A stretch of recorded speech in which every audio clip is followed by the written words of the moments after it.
last day sa akong service sa akong first term, utong karong alas 12. Nagpasalamat ko rin, Joe, sa inyong mga tabang, suporta na ako. Mga 80% sa akong ambisyon para sa Ilongos, naabot ako. Hindi ko na ako naabot kung wak ko rin siya tabangin. No? Nahinaot kong ang atong makina karon full throttle na ta sa atong sector. At sa una to pag full throttle, magtilibangay ta, mag-iusa ta, wa na ng mga intriga, wat ko na to ng mga espiya-espiya sa hapon din kaya nahibawan na muna ho o kinsa mo, pero isinti lang tagamay, hindi lang tamsok na. Palihog, wat ko na nato, kaya wat ay kaugmao ni anak.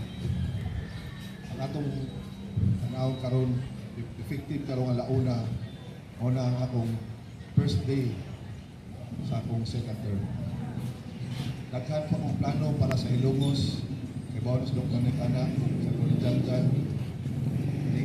Pag-heads meeting na to, ako insulti ka na mga plano. Unang, nabangin ko rin, Joe, na maka-full throttle ko sa second term.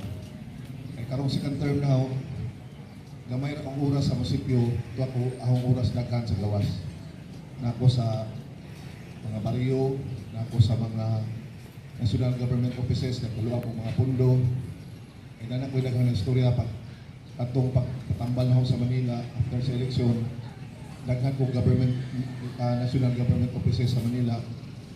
Mga 7 siguro ni kan ahensya sa gobyerno naging pledge na ko og support para sa atong NGO.